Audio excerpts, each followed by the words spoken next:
نبی کا پیار ہے ایمان کی زندگی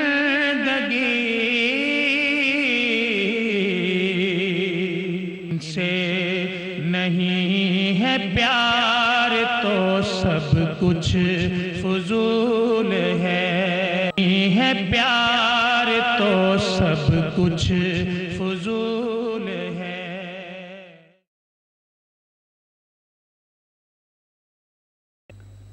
دونوں نے سرخ رنگ کے خوبصورت جوڑے پہنے ہوئے تھے، سرخ قمیض تھے۔ یمشیان و یأثران، دونوں چل رہے تھے اور قدم قدم پر لڑکھڑا کے گر پڑتے تھے۔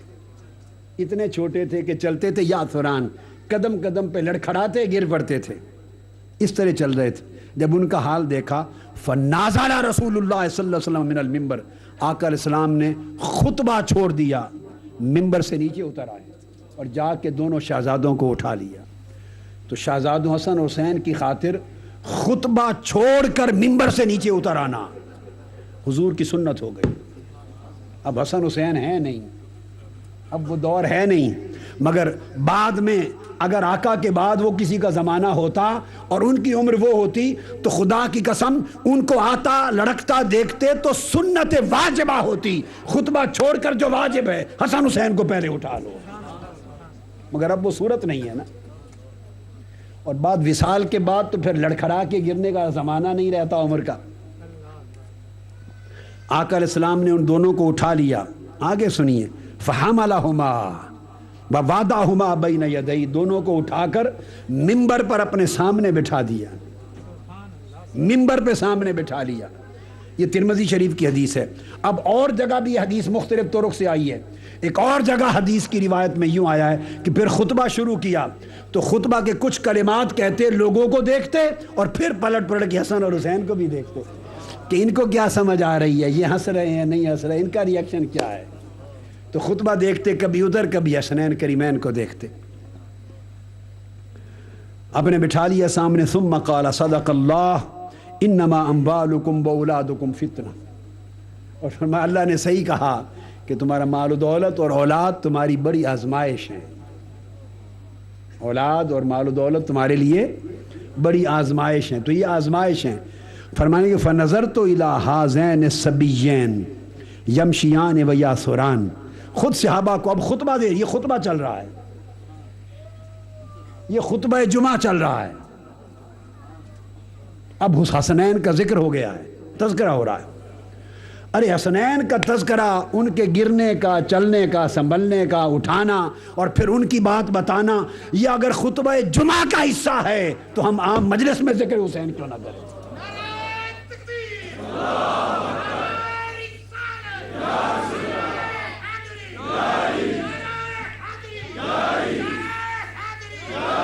خطبہ جمعہ چل رہا ہے۔ اب آقا فرما رہے ہیں لوگو، میں نے جب اپنے انہیں دونوں شہزادوں کو دیکھا کہ چل کے آ رہے ہیں اور لڑکھڑا کے گر رہے ہیں، فلم اصبر، ہائے ہائے، کہتے ہیں میں صبر نہ کر سکا۔ یہ میرے آقا فرما رہے ہیں، میں اپنی حالت پہ قابو نہیں پا سکا، مجھ سے رہا نہ گیا، صبر نہیں کر سکا، حتیٰ قطعت حدیثی، حتیٰ کہ میں نے اپنا خطبہ توڑ دیا۔ یہ بھی خطبہ ہی چل رہا ہے، یہ خطبہ کے اندر سب بیان ہو رہا ہے۔ حتیٰ قطعت حدیثی، حتیٰ کہ میں نے اپنا خطبہ توڑ دیا، چھوڑ دیا، ورفعتہما، اور جا کے ان کو اٹھا لیا۔ اب یہ لفظ فلم اصبر کہ ان کا لڑکھڑا کے گرنا مجھے برداشت نہیں ہوا، اور ان کے سر کا کٹ کے نیزے پہ چڑھنا کیسے برداشت ہوا ہوگا، گھوڑوں کی ٹاپوں میں ان کا روندا جانا کیسے برداشت ہوا ہوگا، ان کا لڑکھڑانا گرنا برداشت نہیں ہوا آقا سے۔ یہ امت کو بتا رہے ہیں، صحابہ کرام کو، اور ہم تک یہ بات پہنچا رہے ہیں۔ اب اس کے بعد اگلی حدیث لائے ہیں امام ترمذی، حضرت یعلا بن مرہ راوی ہیں حدیث کے، قال قال رسول اللہ صلی اللہ علیہ وآلہ وسلم۔ یہ بڑا عجیب مضمون ہے اس حدیث کا، بڑا عجیب مضمون ہے، اس کی میں شرح کروں گا چونکہ شرح نادر ہے، ایک نیا مفہوم سمجھ میں آتا ہے اس شرح کو سن کر۔ آقا علیہ السلام نے فرمایا حسین منی وانا من حسین، یہ جامع ترمذی کی حدیث ہے، حسین مجھ سے ہے اور میں حسین سے ہوں۔ اب اس مقام پر ذکر مفرد آ گیا ہے، فقط سارے تذکر حدیثیں جو امام ترمذی لائے ہیں ذرا دیکھیے ان کے عقیدے کیا تھے۔ وہ حدیث کا چناؤ جب کرتے تھے اس سے ان کے مذہب کی شناخت ہوتی تھی، ان سے ان کے عقیدے کا پتہ چلتا تھا، ان کے رجحان طبع کا پتہ چلتا تھا، ان کے ذوق ایمانی کی خبر ہوتی تھی، ڈائریکشن معلوم ہوتی تھی۔ چلتے چلتے اب وہ حسنین کریمین کا ذکر کر کے اب امام حسین پر تنہا مفرد ان کے ذکر پر آئے اور حدیث روایت کرتے ہیں حسین منی وانا من حسین۔ آقا علیہ السلام نے فرمایا حسین مجھ سے ہے اور میں حسین سے ہوں۔ کیا مطلب ہوا؟ اس کا معنی میں پہلے بیان کر چکا ہوں، آج دہراتا ہوں۔ اگلا حصہ ہے جس کا میں نے کہا کہ شرح سے ایک نیا ایک فکر سامنے آئے گا۔ میں دہرا رہا ہوں، میں نے کئی بار کہا حسین مجھ سے ہے اور میں حسین سے ہوں۔ اب دوستو حسین مجھ سے ہے، یہ بات تو سمجھ میں آتی ہے۔ بھئی پوتا دادا سے ہوتا ہے، نواسا نانا سے ہوتا ہے، بیٹا باپ سے ہوتا ہے، جز ہوتا ہے باپ، کل ہے، اصل ہے باپ۔ تو حسین مصطفیٰ سے ہیں، حسین منی تو کلیئر ہے۔ وَأَنَا مِنْ حسین، اور میں حسین سے ہوں، اس کا معنی کیا ہوا؟ اس کا معنی کہ میں حسین سے ہوں، یہ کس معنی میں ہوا؟ حضور کا حسین سے ہونا، اس کا معنی کیا بنتا ہے؟ تو دونوں جملوں کا معنی یہ ہے، مراد اور مفہوم یہ ہے حسین منی کہ حسین کا مصدر میں ہوں، حسین کا مصدر میں ہوں، وَأَنَا مِنْ حسین، اور میرا مظہر حسین ہے۔ مصدر حسین کا میں ہوں اور مظہر میرا حسین ہے، یعنی حسین کا صدور مجھ سے ہوا ہے مگر میرا ظہور حسین سے ہوگا۔ میں حسین کی اصل ہوں اور وہ میری وہ فرع ہے جس پہ درخت کا اصل پھل لگتا ہے۔ جو میرا پھل کھانا چاہے وہ شاخ حسین کو سے لے، میرا پھل حسین پہ لگے گا۔ حسین کے سارے کمالات اور ساری کرامات اور ساری عظمتیں اور ساری رفعتیں اور ساری شانیں مجھ سے ہیں، میرا انعکاس ہیں، اس کو جو کچھ ملا مجھ سے ملا۔ وَأَنَا مِنْ حسین، اور میرے کئی کمالات ابھی ایسے ہیں جو تم پر ظاہر نہیں ہوئے، وہ حسین کی شکل میں ظاہر ہوں گے، وہ حسین سے ظاہر ہوں گے۔ کئی کمالات ابھی مخفی ہیں اور ان میں کمال شہادت بھی ہے۔ حسین مجھ سے ہے، اگر وہ صبر کا پہاڑ ہوگا تو مجھ سے ہے، اگر حسین استقامت کا پہاڑ ہوگا تو مجھ سے ہے، اگر حسین رضا تفویض اور توکل کا پہاڑ ہوگا تو مجھ سے ہے، اگر حسین ناقابل شکست ہوگا تو وہ مجھ سے ہے، اگر حسین عزم مصمم ہوگا تو وہ مجھ سے ہے، اگر حسین حیا شرم طہارت اور وفا کا پیکر ہوگا تو مجھ سے ہے۔ حسین کا سب کچھ مجھ سے ہے مگر میرا ایک کمال ابھی ایسا ہے جو میری ذات میں، میری زندگی میں، میرے جسم پر ظاہر نہیں ہو سکتا، وہ ہے شہادت۔ اس کو ملتوی کر رکھا ہے، میری شہادت کا ظہور حسین کے پاس کربلا کے ذریعے ہوگا۔ جس دن حسین شہید ہوگا سمجھنا دیکھنے میں وہ شہادت حسین ہے مگر حقیقت میں وہ مصطفیٰ کی شہادت کا باب مکمل ہوا ہے۔ اگر شہادت حسین کو نیچا کرنے والوں، اس سے حسین کا کچھ نہیں بگڑے گا، تمہارا ایمان برباد ہوگا۔ حسین کی شہادت حسین کی نہیں، وہ مصطفیٰ کی سیرت ہے، اس باب سیرت مصطفیٰ کی تکمیل اور ظہور ہے۔ یہ معنی ہے وَأَنَا مِنْ حسین کہ میرے بعض کمالات کا اور میری شان شہادت کا ظہور جسم حسین کے ذریعے ہوگا۔ تو گھوڑے کی ٹاپیں، ظالموں میرے حسین کے جسم پہ نہیں چلاؤ گے، میرے جسم پہ چلیں گے۔ میرے حسین کا سر کاٹ کے نیزے پہ جب رکھو گے تو گویا میرا سر کاٹ رہے ہو۔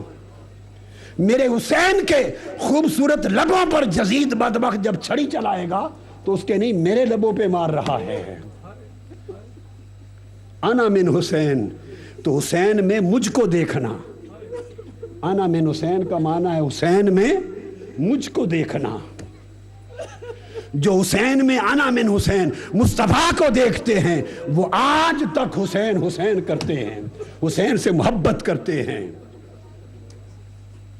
اور میں تو کیا محبت حسین کا دعویٰ میں تو کر نہیں سکتا.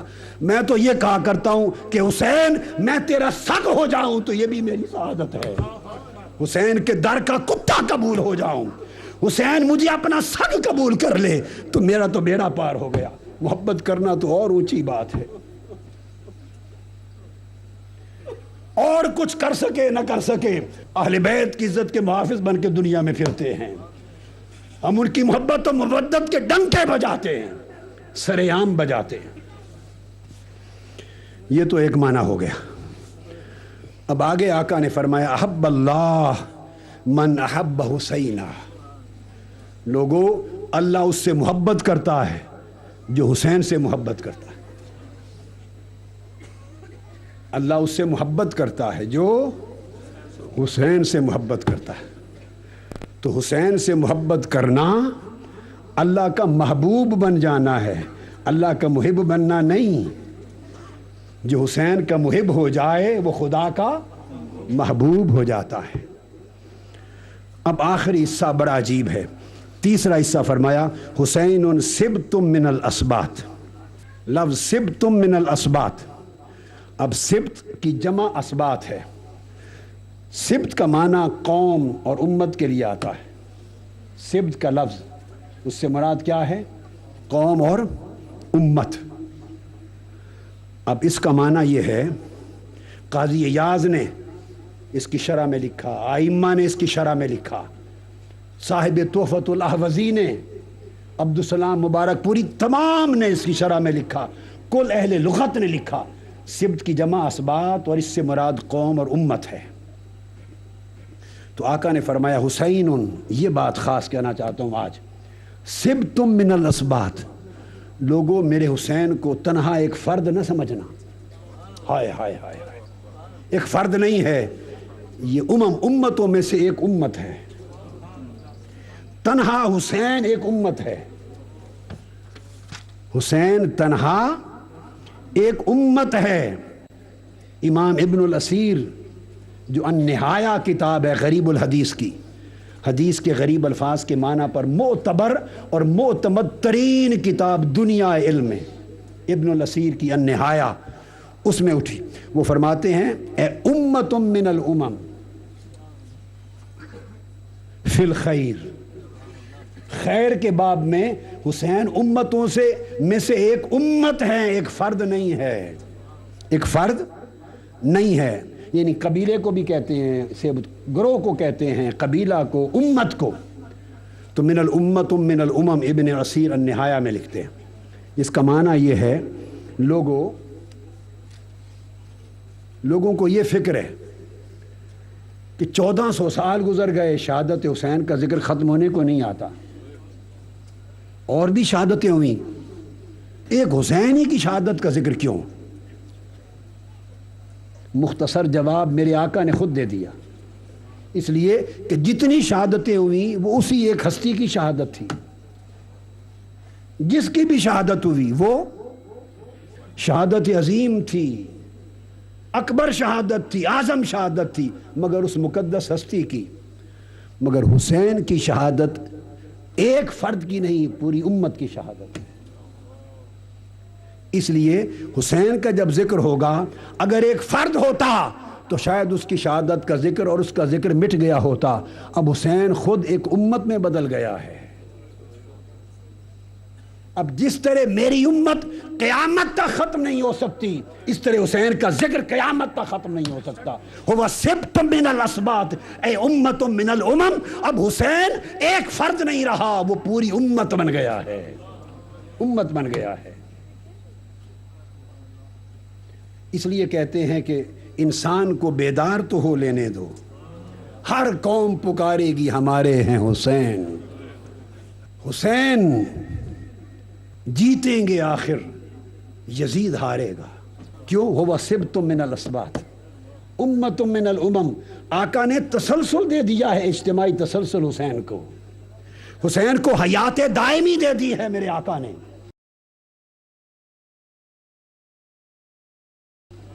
ذکر حسین کو میرے آقا نے دائمی تسلسل دے دیا ہے، اجتماعیت دے دی ہے.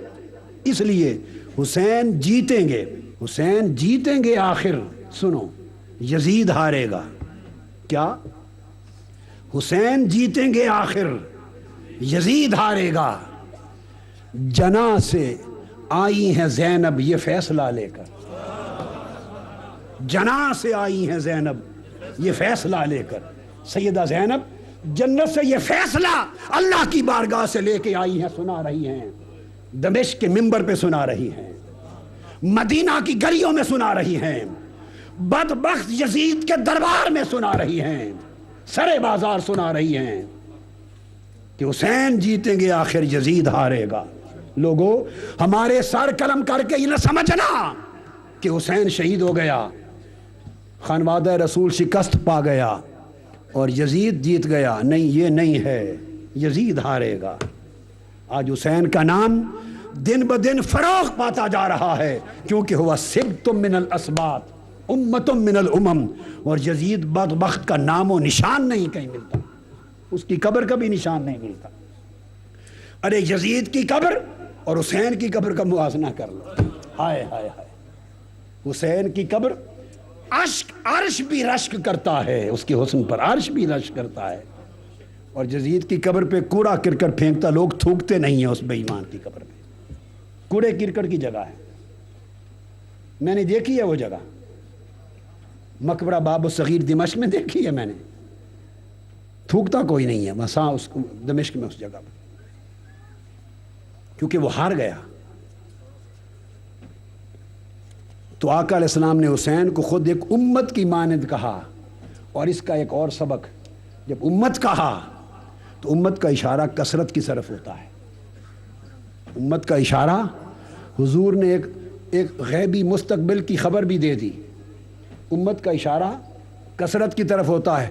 فرمایا تم یہ نہ سمجھنا کہ کربلا میں سارا خانوادہ کاٹ کر ایک زین العابدین زندہ رہ جائے گا، حسین کا ایک بیٹا. اور سمجھنا، یہ نہ سمجھنا کہ ایک بیٹے سے نسل کتنی پھولے گی. ہوا سبت من الاسباط، ایک زین العابدین سے پوری امت نکلے گی.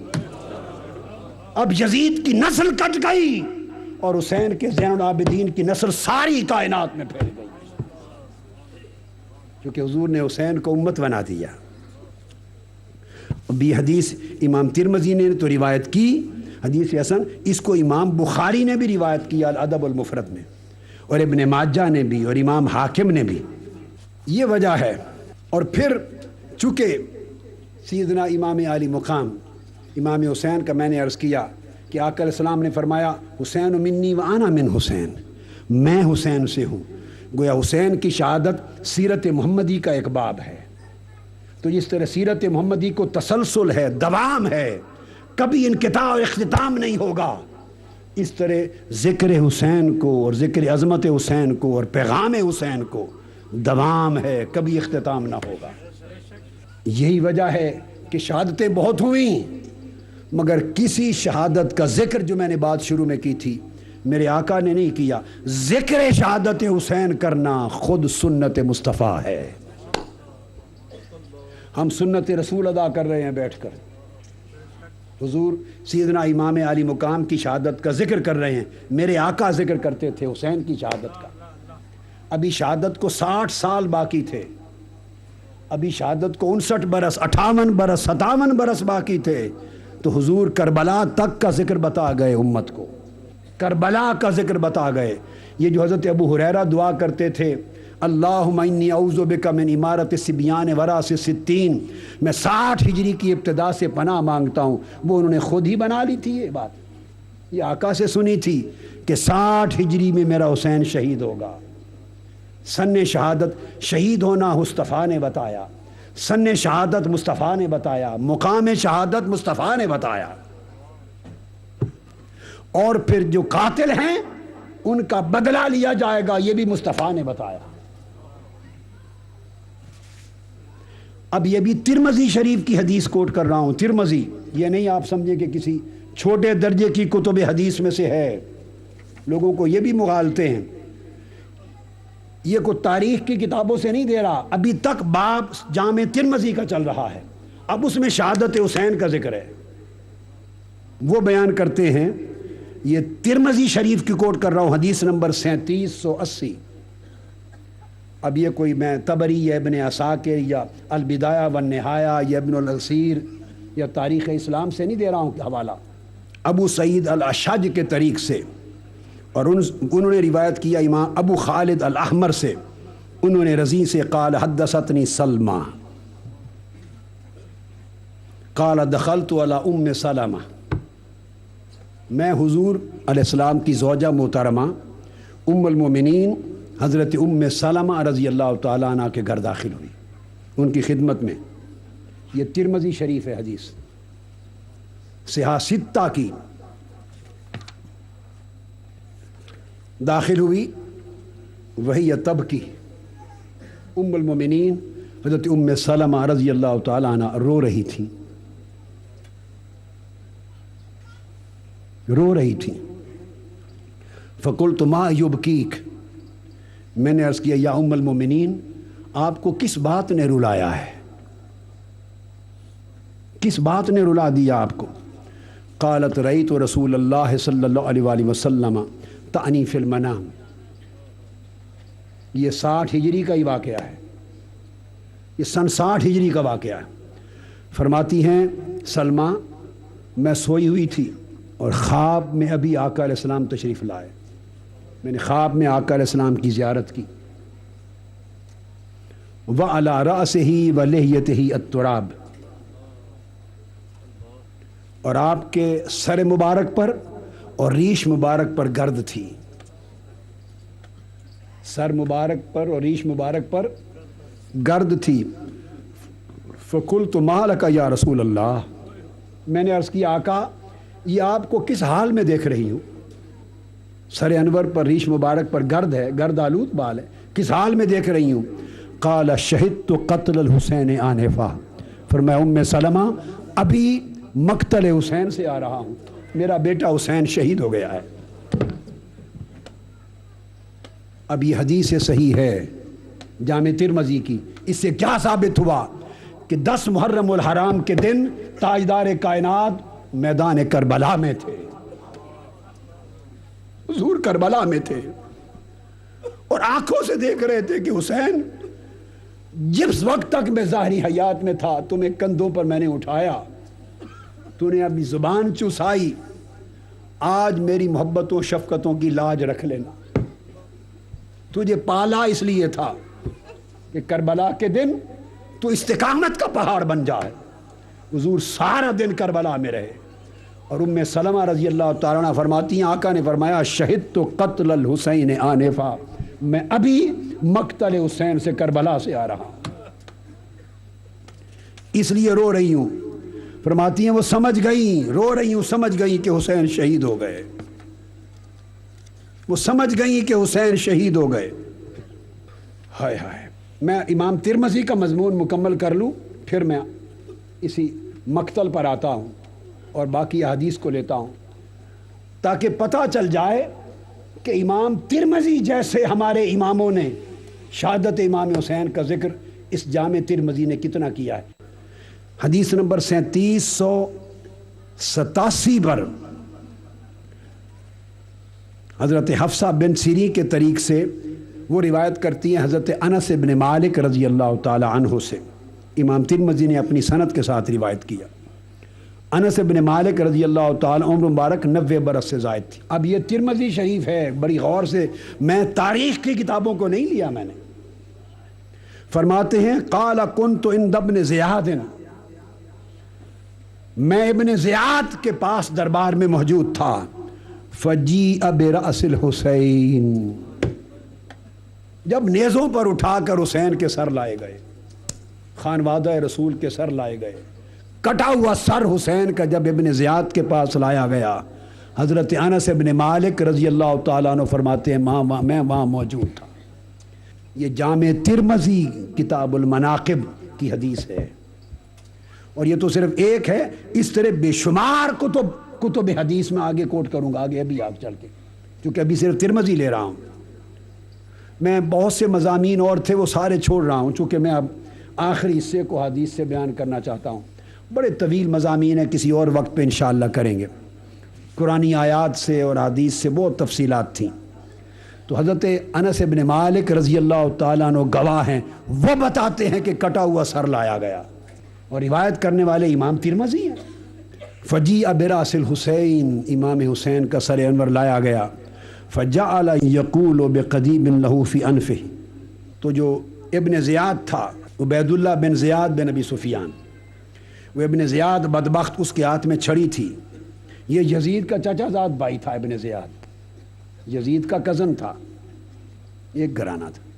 اس کے ہاتھ میں چھڑی تھی، وہ امام حسین کی ناک مبارک ان سوراخ میں ڈالتا تھا. بے ایمان، وہ اپنی چھڑی گھماتا تھا.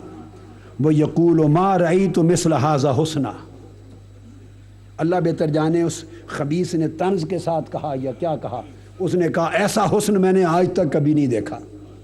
کٹا ہوا سر مبارک چہرہ تھا، چھڑی مار کے کہتا تھا اتنا حسین چہرہ میں نے زندگی میں کبھی نہیں دیکھا. قال، حضرت انس بن مالک فرماتے ہیں قلت اما انہ کان من اشبہہم من رسول اللہ برسول اللہ صلی اللہ علیہ وسلم، تم اتنا حسین چہرہ بدبخت کہاں سے دیکھو، یہ چہرہ حسین کا تو نہیں، یہ مصطفیٰ کا چہرہ ہے، یہ شبیہ مصطفیٰ ہے جس کے مبارک نتنوں میں چھڑی مار رہے ہو، یہ شبیہ مصطفیٰ ہے، ایسا حسن والا چہرہ تم کہاں سے دیکھو. اور یہ جو اشبہ اہل بیت، اس کو امام بخاری نے بھی روایت کیا صحیح بخاری میں اس کا پورا بیان. پھر امام ترمذی نے اگلی حدیث بیان کی، حدیث نمبر 3789 واصل بن عبد الاعلیٰ کے طریق سے ان الاعمش ان عمارہ بن عمیر کہتے ہیں قال لما جیء براس عبید اللہ ابن زیاد. اب آگے بھی دیکھیے، یہ بھی ہوا نا ایک واقعہ کہ امام عالی مقام کے سر انور کے ساتھ ابن زیاد نے کیا. اب امام ترمذی کے آپ عقیدے کا اندازہ کر لیں، آپ خود تعین کر لیں عقیدہ کیا ہے. ایک حدیث کو چننا، اس کے بعد اگلی حدیث کو لانا، ایک ذہن سازی کر رہے ہیں پڑھنے والے کی، اور اپنا عقیدہ بیان کر رہے ہیں کہ امام حسین کے سر انور کے ساتھ یہ ہوا، ابن زیاد نے کیا.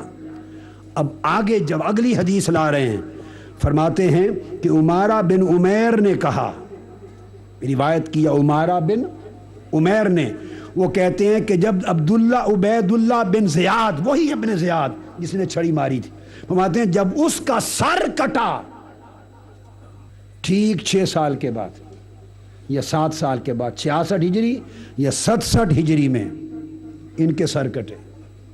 آگے میں آتا ہوں اس پر. وہ کہتے ہیں کہ میں وہاں موجود تھا. حضرت عمارہ بن عمیر، اچانک آواز بلند ہوئی، لوگ اونچی آواز سے کہنے لگے قد جاءت قد جاءت، وہ آ گیا وہ آ گیا. عربی میں سانپ کو مؤنث ہوتا ہے تو وہ آ گئی آ گئی، اردو میں سانپ ہم مذکر بولتے ہیں تو وہ آگے سانپ کا ذکر آ رہا ہے. تو سانپ آیا بھرے مجمع میں، اور سانپ کو آتے ہوئے دیکھ کر قد جاءت الحیہ، مطلب یہ تھا کہ وہ آ گیا وہ آ گیا. لوگ ہٹ گئے. قد جاءت تخلل الرؤوس حتی داخلت فی منخر عبید اللہ بن زیاد. اس کی چھڑی کا بدلہ سانپ نے لیا اس سے آ کر. تو یہ حدیث امام عالی مقام کو ابن زیاد کی ان کے چہرے انور پہ چھڑی مارنے کی حدیث 3787 تھی، اور ابن زیاد کے نتنوں میں انتقام لینے کے لیے سانپ کا گھسنا نکلنا 3 بار، حدیث نمبر 8799. اور پھر واقعہ یہ ہے کہ یہ جو عبید اللہ بن زیاد تھا، اس کے پاس تو امام عالی مقام کے آئے سارے، مگر پھر عبید اللہ بن زیاد جو ہے یہ اس قتل ہوا اس کا ابراہیم بن اشتر کے ہاتھ سے. اس نے اس کو قتل کیا. اس کو مختار بن ابی عبیدہ ثقفی نے بھیجا تھا، اس نے بغاوت کی. تو مختار بن ابی عبیدہ ثقفی امیر تھا اس وقت، اس نے لشکر بھیجا ابراہیم بن اشتر کی قیادت میں کہ اس ابن زیاد کو قتل کرو اور اس کے سارے ساتھیوں کو قتل کرو۔ تو مختار بن ابی عبیدہ ثقفی کی قیادت امارت کا دور تھا، اور ابن زیاد اور اس کے پورے لشکر کو ابراہیم الاشتر نے قتل کیا، اور قتل کر کے وہ سارے سروں کا ڈھیر لایا گیا جس کا واقعہ بتایا، اور اکٹھا سر وہ سارے اسی طرح اٹھا کر مختار ثقفی کے دربار میں بھیجے گئے، جیسے یزید کے دربار میں گئے تھے شہزادوں کے اہل بیت پاک کے مقدس سر۔ یہ مختار بن ابی عبیدہ ثقفی کے پاس ان سارے قاتلان حسین کے کٹے ہوئے سروں کا ڈھیر پہنچا، اور اس نے وہ سر پھر مکہ معظمہ بھیجے، مکہ معظمہ حضرت عبداللہ بن زبیر کے پاس بھیجے، حضرت عبداللہ بن زبیر کے پاس بھیجے، انہوں نے امام زین العابدین کے پاس بھیجے، انہوں نے فرمایا میں نہیں دیکھنا چاہتا، ہمارا منصب ہی یہ نہیں ہے۔ انہوں نے محمد بن حنفیہ کے پاس بھیجے، اور محمد بن حنفیہ کے پاس سے جب واپس آ گئے انہوں نے کہا ہمیں سروکار نہیں ہے، ہمیں سروکار نہیں ہے، واپس بھیجے گئے۔ 6 سال گزرے تھے یا 7 سال، یہ امام ترمذی نے وہ حدیث بیان کی، میں نے شرح میں تفصیل بیان کر دی کہ واقعہ کیسے ہوا، اس طرح تو وہ اس کا انتقام ہوا۔ اور نیزے پر جو سر امام حسین کا چڑھایا گیا اور دمشق کے بازار پہنچایا گیا، اس کا اشارہ میرے آقا دے گئے تھے۔ وہ جو کندھوں پر اٹھا کے گلیوں میں چلتے تھے وہ دکھاتے تھے حسین آج میرے کندھوں پر تو نے بیٹھ کے مدینے کی گلیوں میں چلنا ہے، کل تیرا سر کوفہ سے دمشق تیرا سر کٹ کے نیزوں پر چڑھ کے جائے گا، تاکہ یاد رکھنا کہ میں اپنے نانا حضور کے کندھوں پہ میں نے چڑھ کے کی ہوئی ہے سیر، لاج رکھنا میرے کندھوں کی سیر کی۔ امام ترمذی روایت کرتے ہیں 3793 نمبر حدیث جامع ترمذی کی، اکرمہ عبداللہ ابن عباس سے روایت کرتے ہیں، قال کان رسول اللہ صلی اللہ علیہ وسلم حامل الحسین ابن علی علی عاتقہ، جامع ترمذی کہ آقا علیہ السلام گلی میں چل رہے ہیں اور امام حسین کو، شہزادے حسین کو اپنے کندھوں پر اٹھا کے گلی میں چل رہے ہیں۔ آج چلتا ہے کوئی کندھوں میں اٹھا کے؟ لاکھ لاڈ ہو، ہم بھی لاڈ کرتے ہیں، ہمارے بھی پوتے ہیں نواسے ہیں، ہم بھی پیار کرتے ہیں حضور کی سنت پر، مگر اندر کرتے ہیں، یہ کندھوں پہ چڑھا کے گلیوں میں کوئی نہیں کر سکتا۔ مجھے علم ہے، آپ کو علم ہے، آپ کے پوتے بیٹے نواسے ہوں گے، کیا پیار کرتے ہیں، کتنا کرتے ہیں، میں تو اپنی بات ہی بتا سکتا ہوں۔ ہمارا پیار ہے، شیخ احمد ہے ہمارا، اس کو ڈھولا جانی کہتا ہوں، میں اس سے پیار کرتا ہوں، کیا کیا کرتا ہوں، مگر سب کچھ گھر کے اندر ہوتا ہے، باہر کون کرتا ہے؟ آپ کے بھی پیارے پوتے پوتیاں نواسے نواسی ہوں گے، پیار کرتے ہوں گے، جو چاہیں کریں، مگر گھر کے اندر کرتے ہیں۔